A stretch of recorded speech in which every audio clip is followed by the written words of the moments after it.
Hello guys, welcome to the engineers point. कैसे आप सभी लोग? I hope all of you are good and doing well. तो मैंने अपने Telegram channel mechanical by Vishal sir में एक पोल शेड्यूल किया था, जिसमें एसएससी जेई के जितने भी स्टूडेंट्स थे उन्होंने अपने जो क्वेश्चन अटेम्प्ट किए थे उनको उसमें फिल किया था। तो उस पोल के आधार पर मैं इस निष्कर्ष पे पहुंचा हूं कि जो एसएससी जेई की जो एक्सपेक्टेड कट ऑफ है वो काफी कम जाने वाली है, क्योंकि जो एसएससी जेई का इस बार का जो एग्जामिनेशन था उसमें टेक्निकल आपका मॉडरेट टू टफ लेवल था और जो आपकी रीजनिंग थी वो काफी लेंथी थी। जैसे हर बार रीजनिंग लेंथी रहती है, मैं स्टूडेंट्स को कहता हूँ रीजनिंग पे थोड़ा सा प्रैक्टिस पर फोकस कीजिए so that you can solve maximum number of question in A given time period. तो रीजनिंग थोड़ी टफ थी, हाँ टफ कह सकते हैं।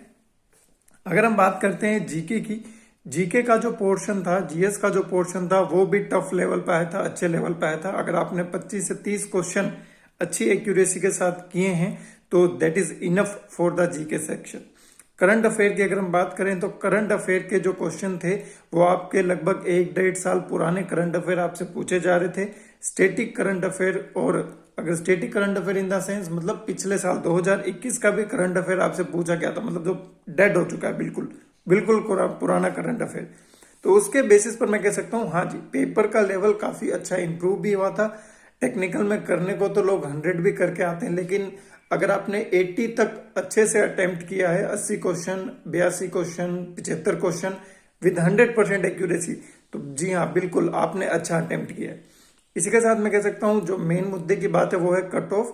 तो ये मैं बिल्कुल एक्सपेक्टेड कट ऑफ आपको बता रहा हूँ, अभी रिस्पांस की आएगी तो हो सकता है ये जो मैं आपको एक्सपेक्टेड कट ऑफ बता रहा हूँ ये थोड़ी सी चेंज हो जाए, क्योंकि रिस्पांस की आने के बाद ही पता चलेगा कि एक्चुअल मार्क्स कितने हैं। अभी तो मुझे सिर्फ इतना पता लगा है कि आपने अटेम्प्ट कितना किया है। So on the basis of attempt हम ये कह सकते हैं कि जो कट ऑफ जाने वाली है वो 140 से कम जाने वाली है, कम जाएगी, क्योंकि पेपर का लेवल काफी अच्छा था और नंबर ऑफ वैकेंसीज भी थोड़ी बहुत अच्छी है इस बार। तो 140 से कम कट ऑफ जाने वाली है, -5 कर दीजिए तो 135 से 140 आपकी जनरल की कट ऑफ अनरिजर्व कैटेगरी की। उसमें से 5 अगर अपने माइनस कर देते हैं, 2 या 3 माइनस कर देते हैं, 132 133 के आसपास आपके ईडब्ल्यूएस की कट ऑफ जाएगी।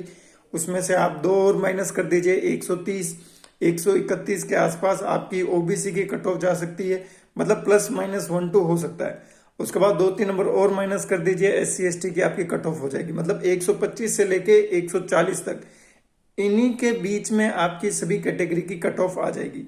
तो जो भी स्टूडेंट ने ज्यादा अटेम्प्ट किया, जैसे 145 140 है ना, अपनी कैटेगरी अनरिजर्व कैटेगरी के अकॉर्डिंग, तो उसमें आप क्या कर सकते हैं, मेंस की तैयारी शुरू कर सकते हैं। मेंस की तैयारी के लिए आपको करना कुछ नहीं है, आपने जो अपने हैंड रिटन नोट्स बनाए हैं उसको अच्छे से रीड कर लीजिए, याद कर लीजिए, बिल्कुल पॉइंट टू पॉइंट लिख लिख के प्रैक्टिस कर लीजिए। जितनी डेफिनेशन होती है उनको लिख लिख के प्रैक्टिस कीजिए, ताकि आप 2 घंटे में मैक्सिमम टू मैक्सिमम क्वेश्चन को अटेम्प्ट कर सके। इसी के साथ एसएससी जेई के प्रीवियस ईयर क्वेश्चन लगाइए, साथ ही साथ में जो डिफरेंट पब्लिक सर्विस कमीशन के एएन एग्जामिनेशन होते हैं उनके मेंस के क्वेश्चन आप वहां पे लगा सकते हैं। तो मेंस की जो प्रिपरेशन है कोई अलग से प्रिपरेशन नहीं की जाती है, ये सिर्फ आपकी प्रैक्टिस पर मैटर करता है कि आपकी प्रैक्टिस कैसी है, राइटिंग स्किल कैसी है। तो अपनी राइटिंग स्किल को अभी इंप्रूव करना शुरू कर दीजिए।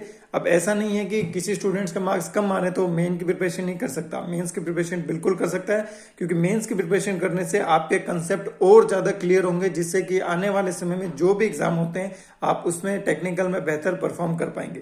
So wish you all the best guys. जो कट ऑफ रहने वाली है वो रहने वाली है 125 से 140 के बीच में। देखते हैं रिस्पॉन्स की कब आती है, और रिस्पॉन्सेज आने के बाद मैं आपको बताऊंगा कि कट ऑफ क्या रह सकती है।